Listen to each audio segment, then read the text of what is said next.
visited the hospital. I've just visited the hospital and met with the uncle of the boy from Kerala who unfortunately lost his life on the weekend, sir. It's a shocking situation, and I have to say that when you have a brilliant student, all the dreams of serving the nation through taking the UPSC exam have been shattered, and the hopes of the family have been shattered, sir. This is a matter which obviously calls for compensation, but no compensation can be enough for the tragic loss of life of a young man cut short in his prime, sir. Now, there are a number of serious issues that need to be addressed, as the previous speaker has pointed out. There is, sadly, a level of violations of basic norms when it comes to building codes, fire safety, flood safety, and so on. That is rampant in the city. The corporation also has responsibility on this. So wait, I have seen in the hands of a journalist a certificate of clearance issued on the 9th of July, sir, by the corporation, allowing these people to do what they're doing, saying they're in compliance.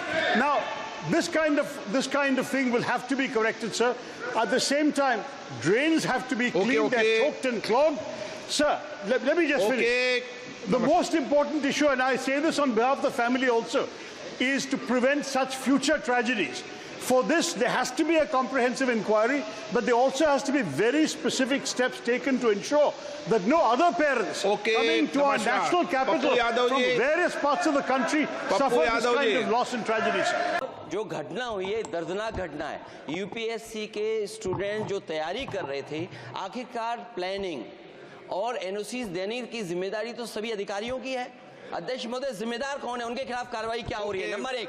दूसरा, ये केवल एक विषय नहीं है illegal building. हम तो UP से अध्यक्ष जी देख रहे हैं, जहां इलीगल बिल्डिंग बनती है वहां बुलडोजर चलता है। क्या अध्यक्ष जी सरकार बुलडोजर चलाएगी कि नहीं चलाएगी? अध्यक्ष जी कि आपने मुझे इतना महत्वपूर्ण विषय सभा पटल पे रखने के लिए अनुमति दी है। एक बहुत ही हृदय विदारक घटना घटी है ओल्ड राजेंद्र नगर में, जहां पर नाले का पानी वो पूरा का पूरा बेसमेंट में, कोचिंग सेंटर के बेसमेंट में भर गया और पूरा का पूरा बेसमेंट जलमग्न होने के कारण 3 छात्रों ने अपनी जान गंवा दी। ये बच्चे तेलंगाना, उत्तर प्रदेश और केरल से आए थे। अध्यक्ष जी, ये दिल्ली में आईएएस एग्जामिनेशन की तैयारी करने के लिए आए थे, अपना भविष्य उज्जवल करने के लिए आए थे। लेकिन बहुत दुख से मुझे कहना पड़ता है कि दिल्ली सरकार की लापरवाही, यहाँ तक कि आपराधिक लापरवाही के कारण इन बच्चों ने अपनी जान गंवा दी। अध्यक्ष जी, the cause of death of these 3 students is the utter and absolute apathy of the Aam Aadmi Party ruling dispensation in Delhi. The criminal negligence of the ruling dispensation of the Aam Aadmi Party in Delhi has caused the death of these 3 students. एक दशक से आम आदमी party Delhi में सत्ता भोग रही है, लेकिन दिल्ली वासियों के लिए कोई काम नहीं कर रही।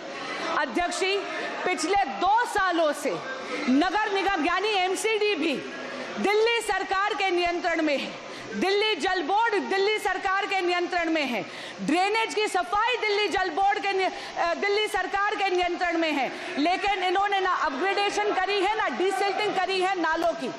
एक बहुत इंपॉर्टेंट बात इसमें कहना चाहूंगी, ओल्ड राजेंद्र नगर में जो हुआ 22 जुलाई 24 जुलाई 2 दिन से लगातार वहां के स्थानीय विधायक, वहां के स्थानीय पार्षद, वहां के अधिकारियों को लगातार स्थानीय निवासी इसकी शिकायत कर रहे थे। विधायक जी व्यंग तो कर रहे थे, लेकिन उन्होंने कोई एक्शन नहीं लिया। मेरा आपसे निवेदन है कि गृह मंत्रालय से अनुरोध करती हूं कि एक जांच समिति बनाई जाए, जहां पर ये जो दिल्ली सरकार जो केवल प्रचार प्रसार और भ्रष्टाचार में लिप्त है, इसमें इंक्वायरी बिठाई जाए। दिल्ली की नालों की सफाई क्यों नहीं करी जाए? दिल्ली जल बोर्ड चरमराती हुई व्यवस्था में क्यों है?